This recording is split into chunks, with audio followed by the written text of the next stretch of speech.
If you were to begin with the conversion story, um, in order to begin it correctly, you would have to go back to the initial partnership of myself, James Calloway, and Sonny Davenport. James and I had been together since 1972, when James became our bass player for my group Black Ivory. And we became fast friends, we became very tight. We started learning together and teaching each other how to, how to move forward in the music business, whether it was playing or whether it was composition. We just really gelled. So we became fast friends. So in '77, when I left Black Ivory, James came with me, and that's when we started writing in earnest.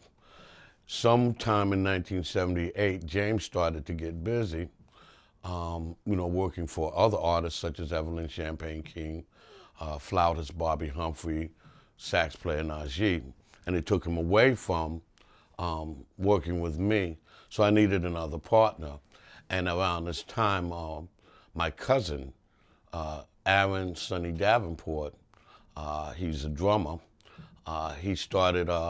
he asked me if I could help him get some equipment. So I did that, and that got us talking about musical things and so forth and so on. And he stepped into the group and became the third partner of the group.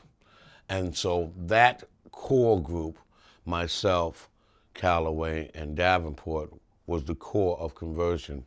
We started writing songs for as many people as we could, as many people that were interested. And eventually, that brought us to the attention of Greg Carmichael, who was working with my old mentor, Patrick Adams. Greg had some things that he wanted us to do. And so, he had a studio session booked up, and he gave us a song that he wanted us to do. And so we learned the song and we played it, so forth and so on, went to the session. It was at NOLA Recording Studios, which was at that time right above the Steinway building, which is where they sell all the Steinway pianos. So it was in that same building. So we did the rhythm track for the song that Greg had given us in record time. But Greg had booked the studio for the entire evening. So he said, well, we got all of this time and y'all finished so fast, what do y'all want to do? And he said, well, y'all can use the time to do whatever y'all want. We didn't have anything in mind at the time, so we ordered some food. And while we were waiting for the food, I went into the main instrument room of the studio and started messing around on the piano. And I came up with the composite of, the pianistic composite of Let's Do It. While I was working on it, James came in and he was like, yeah, that sounds pretty good, da da da da. And he plugged in and started playing along.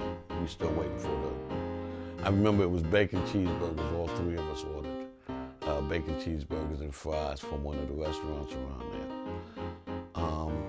And so we started kicking it together and working on it. And then Sonny heard it in the control room and came into the main studio, started playing drums, and we started actually formulating the song from scratch at that time. Before we knew it, we had the main section of the song, the main rhythm section of the verses and the chorus. And we created the bridge. So before we knew it, we had a whole song. We didn't know what it was going to be called. At the time, we didn't have a title.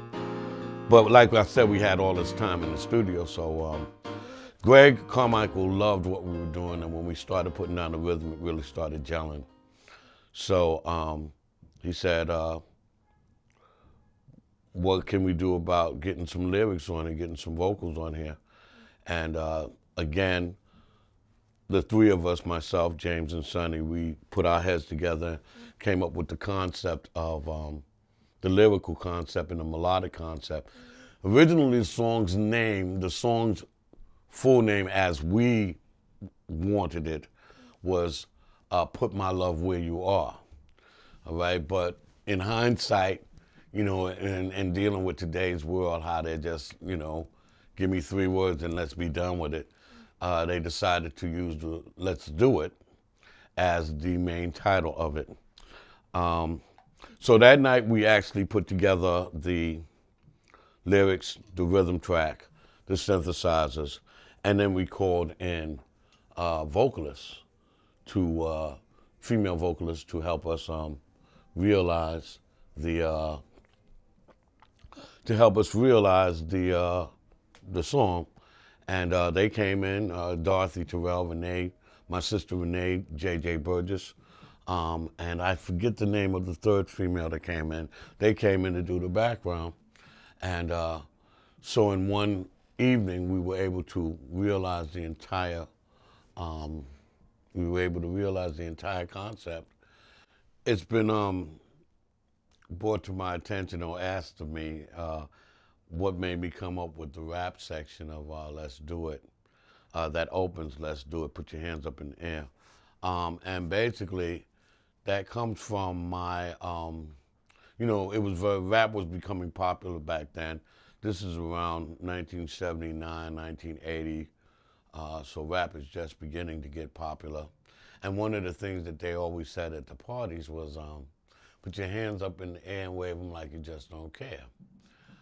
So that's something that kind of caught on, and we just, you know, being experimentative, we just said, let's try a little something up in the front of the record before the vocals actually come in, the sung vocals actually come in. So I just made up, put your hands up in the air, rock them like you just don't care. Yes, sure, we're gonna do it, do it, do it, do it. And that seemed to work. So we left that in, and it's no more complicated than that as to how that came into existence. And so by I think it was like 8 or 9 in the morning when we were finished, but we had a completed record with all the synths and everything that it needed to be a record done.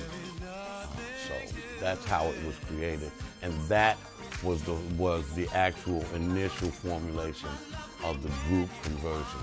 Conversion became the core group: myself, Calloway, Davenport, then Dorothy, Terrell, Renee, my sister Renee Burgess, and we added to that Sonny DeGraffenreid on guitar.